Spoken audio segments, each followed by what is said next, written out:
Hello friends, welcome to my channel. आज हम करेंगे क्लास 10 के इंग्लिश के फर्स्ट फ्लाइट बुक के chapter 10 the sermon at Benares का हिंदी एक्सप्लेनेशन। तो अगर आप चैनल पर नए हैं तो चैनल को सब्सक्राइब कर लीजिए और बेल आइकन को प्रेस करना तो ना भूलें। तो चलिए गाइस, बिना टाइम वेस्ट करे हम हमारे एक्सप्लेनेशन को स्टार्ट करते हैं। Gautam Buddha 563 BC to 483 BC अपना जीवन उत्तर भारत में सिद्धार्थ गौतम नामक राजकुमार के रूप में प्रारंभ किया।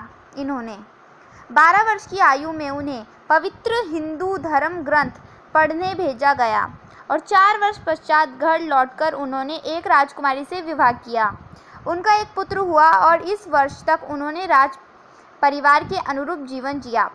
25 वर्ष की आयु में राजकुमार जिन्हें अब तक सांसारिक कष्टों से बचाकर रखा गया था, शिकार पर जाते हुए एक रोगी, एक वृद्ध, एक शव यात्रा और अंत में एक साधु को भिक्षा मांगते देखा। इन दृश्यों ने उन्हें इतना झंझोर किया कि वे तुरंत एक भिक्षुक बन गए और जो दुख उन्होंने देखे थे उनसे संबंधित ज्ञान प्राप्त करने संसार में निकल पड़े। वे 7 वर्ष तक घूमते रहे और अंत में अंजर के वृक्ष के नीचे बैठ गए, जहां उन्होंने तब तक बैठने की प्रतीक्षा ली जब तक ज्ञान प्राप्त ना हो जाए। 7 दिन बाद ज्ञान प्राप्त होने पर उन्होंने वृक्ष का नाम ज्ञान का वृक्ष रखा और अपना नया ज्ञान बांटना और सिखाना प्रारंभ किया।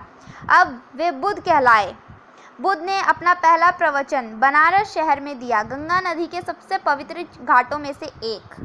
वे प्रवचन संरक्षित किया गया और छपा भी है। ये जीवन के दुरह कष्ट के बारे में बुद्ध के ज्ञान को दर्शाता है। कीसा गौतमी का केवल एक पुत्र था और वे मर गया। अपने दुख में वे मृत बच्चे को लेकर सभी पड़ोसियों के पास दवा पूछने के लिए गई और लोगों ने कहा वे पागल हो गई है, लड़का मर चुका है। अंत में कीसा गौतमी एक व्यक्ति से मिली जिसने उसकी प्रार्थना का उत्तर दिया, मैं तुम्हें तुम्हारे बच्चे के लिए औषधि नहीं दे सकता, परंतु मैं एक वैद्य को जानता हूँ जो दे सकता है। और उस लड़की ने कहा, कीसा गौतमी ने, कृपया मुझे बताइए श्रीमान, वे कौन हैं? और उस आदमी ने उत्तर दिया, शैल्य मुनि बौद्ध के पास जाओ। कीसा गौतमी बुद्ध के पास गई और कहा, तथागत, मुझे वे औषधि दो जो मेरे पुत्र को ठीक कर दे।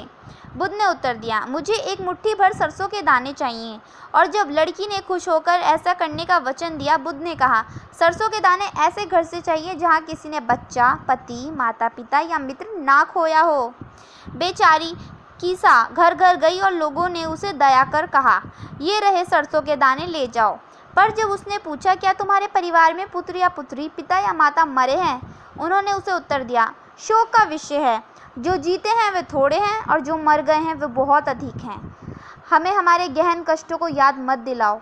और ऐसा एक भी गण नहीं था जहाँ कोई प्रिय ना मरा हो। कीसा गौतमी थक कर निराश हो गई और एक और बैठकर शहर की रोशनी देखने लगी। जब वे टिमटिमाती और बुझती, अंत में चारों ओर रात के अंधेरे का सरमाच्य हो गया और उसने आदमी के भाग्य पर विचार किया कि उनका जीवन भी टिमटिमा कर बुझ जाता है। और उसने स्वयं सोचा, मैं अपने दुख में कितनी स्वार्थी हो गई हूँ। मृत्यु तो सबके लिए समान है, फिर भी इस दुखों से भरी दुनिया में जिसने अपने सारे स्वार्थ को त्याग दिया, एक रास्ता उसे अनस्वार्थ की ओर ले जाता है। बुद्ध ने कहा, इस संसार में नश्वर, संक्षिप्त और दुख व तकलीफ़ों से भरा है ये संसार, क्योंकि एक भी ऐसा साधन नहीं है जिससे जो पैदा हुआ है वह मरने से बच सके। वृद्ध अवस्था में पहुंचने को पश्चात मृत्यु है। जीवन जीवित प्राणियों की सही प्रकृति है। जैसे पके फूलों को पहले गिरने का खतरा होता है, उसी प्रकार नश्वर जब जन्म लेते हैं इंसान तो मरने का खतरा सदा रहता है। जैसे कुम्हार के बने सभी बर्तन टूटने पर समाप्त होते हैं, ऐसे ही जीवन है। बच्चे और बूढ़े दोनों, वे जो मूर्ख हैं और जो बुद्धिमान हैं, दोनों सभी मृत्यु की शक्ति से गिरते हैं। सभी को मरना है। वे जो मृत्यु का शिकार होते हैं, जीवन से जाते हैं। एक पिता अपने पुत्र को नहीं बचा सकता, बंधु अपने संबंधियों को नहीं। देखो, संबंधियों के देखते और गहरे शोक व्यक्त करते करते एक एक कर जीवन इंसान सब मर जाते हैं। जैसे एक बैल कसाई के पास ले जाया जाता है, इस प्रकार पूरा संसार मृत्यु समाप्ति से पीड़ित है। इसलिए बुद्धिमान संसार के नियमों को जानते हैं, दुखी नहीं होते। ना रोने से ना ही दुखी होने से किसी को मन की शांति मिलती है। इसके विपरीत उसका दुख और बढ़ता है और उसके शरीर को ज़्यादा कष्ट होता है। वह स्वयं रोगी होकर क्षीण हो जाता है, फिर भी उसके दुखी होने से मरते हुए को नहीं बचाया जा सकता। वे जो शांति की खोज में है उसे शोक, शिकायत और दुख का तीर निकाल देना चाहिए।